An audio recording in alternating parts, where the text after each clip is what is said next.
My host was now leading the way down the cellar to his actual studio, and I braced myself for some hellish effects among the unfinished canvases.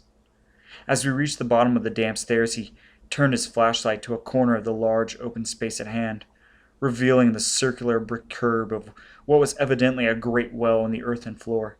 We walked nearer, and I saw that it must be 5 feet across, with walls a good foot thick and some 6 inches above the ground level. Solid work of the 17th century, or I was much mistaken. That, Pickman said, was the thing he had been talking about. An aperture of the network of tunnels that used to undermine the hill. I noticed ideally that it did not seem to be bricked up, and that a heavy disk of wood formed the apparent cover. Thinking of the things this well must have been connected with, if Pickman's wild hints had not been mere rhetoric, I shivered slightly, then turned to follow him up a step and through a narrow door into a room of fair size, provided with a wooden floor and furnished as a studio. An acetine gas outfit gave the light necessary for work. The unfinished pictures on easels and propped against the wall were as ghastly as the finished ones upstairs and showed the painstaking methods of the artists. Scenes were blocked out with extreme care, and the penciled guidelines told of the minute exactitude which Pickman used in getting the right perspective and proportions. The man was great. I say it even now, knowing as much as I do. A large camera on a table excited my notice, and Pickman told me that he used it in taking scenes for backgrounds, so that he might paint them from photographs in the studio instead of carting his outfit around the town for this or that view. He thought a photograph quite as good as an actual scene or model for sustained work, and declared he employed them regularly. There was something very disturbing about the nauseous sketches and half-finished monstrosities that leered around from every side of the room, and when Pickman suddenly unveiled a huge canvas on the side away from the light, I could not for my life keep back a loud scream. The second I admitted that night. It echoed and echoed through the dim vaultings of that ancient and nauseous cellar, and I had to choke back a flood of reaction that threatened to burst out as hysterical laughter. Merciful Creator. Elliot, but I don't know how much was real and how much was feverish fancy. It doesn't seem to me that Earth can hold a dream like that. It was a colossal and nameless blasphemy with glaring red eyes, and it held in bony claws a thing that had been a man, gnawing at the head as a child nibbles at a stick of candy. Its position was a kind of crouch, and as one looked on, felt that any moment it might drop its present prey and seek a juicier morsel. But damn it all, it wasn't even the fiendish subject that made it such an immortal fountainhead of panic. Not that, nor the dog face with its pointed ears, bloodshot eyes, flat nose, and drooling lips. It wasn't the scaly claws, nor the mold-caked body, nor the half-hooved feet. None of these, though any one of them might well have driven an excitable man to madness. It was the technique, Elliot. The cursed, the impious, the unnatural technique. As I am a living being, I never elsewhere saw the actual breath of life so fused into a canvas. The monster was there. It glared and gnawed and gnawed and glared, and I knew that only a suspension of nature's laws could ever let a man paint a thing like this without a model, without some glimpse of the netherworld which no mortal unsold to the fiend had ever had. Pinned with a thumbtack to a vacant part of the canvas was a piece of paper, now badly curled up. Probably, I thought, a photograph which Pickman meant to paint a background as hideous as the nightmare was to enhance. I reached out to uncurl and look at it, when suddenly I saw Pickman start as if shot.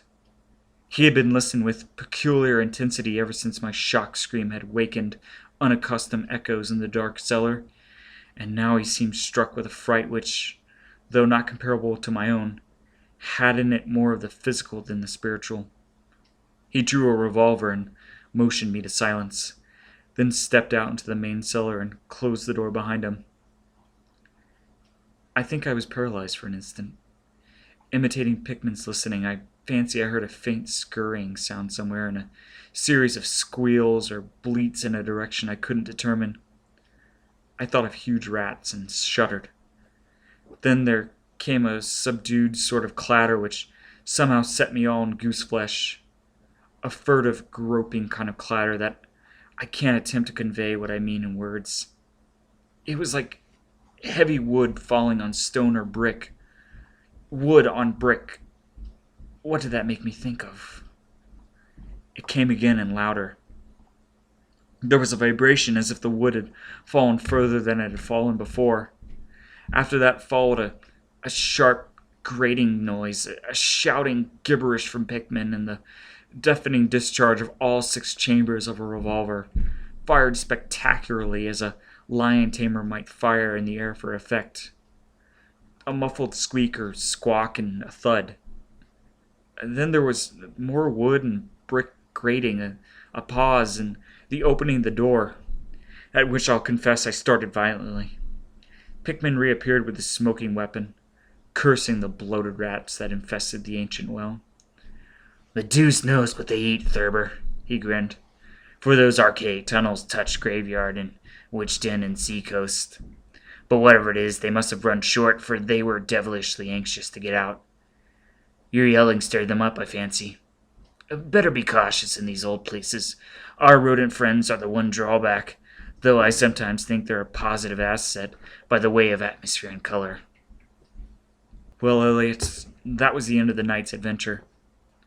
Pickman had promised to show me the place, and heaven knows he had done it. He led me out of that tangle of alleyways in another direction. It seems, for when we sighted a lamppost, we were in a half-familiar street with a monotonous rows of mingled tenement blocks and old houses. Charter Street, it turned out to be, but I was too flustered to notice just where we hit it. We were too late for the elevated and walked back downtown through Hanover Street. I remember that walk. We switched from Tremont up Beacon, and Pickman left me at the corner of Joy, where I turned off. I never spoke to him again. Why did I drop him? Don't be impatient. Wait till I ring for coffee. We've had enough of the other stuff, but I for one need something. No, it wasn't the paintings I saw in that place, though I'll swear they were enough to get him ostracized in 9/10 of the homes and clubs of Boston. And I guess you won't wonder now why I have to steer clear of subways and cellars. It was something I found in my coat the next morning. You know the curled-up paper tacked to that frightful canvas in the cellar? The thing I thought was a photograph of some scene he meant to use as a background for that monster? That last scare had come while I was reaching to uncurl it, and it seemed I had vacantly crumpled it into my pocket. But here's the coffee. Take it black, Elliot, if you're wise. Yes, that paper was the reason I dropped Pickman. Richard Upton Pickman. The greatest artist I had ever known, and the foulest being that ever leapt the bounds of life into the pits of myth and madness. Elliot, old Reed was right. He wasn't strictly human. Either he was born in a strange shadow, or he found a way to unlock the forbidden gate. It's all the same now, for he's gone, back into the fabulous darkness he loved to haunt. Here, let's have the chandelier going. Don't ask me to explain or even conjecture about what I burned. Don't ask me either what lay behind that mole-like scrambling Pickman was so keen to pass off as rats. There are secrets, you know, which might have come down from old Salem times, and Cotton Mather tells even stranger things. You know how damn lifelike Pickman's paintings were? How we all wondered where he got those faces? Well, that photograph wasn't a photograph of any background after all. What it showed was simply the monstrous being he was painting on that awful canvas. It was the model he was using. In the background was merely the wall of the cellar studio in minute detail. But by God, Elliot, it was a photograph from real life.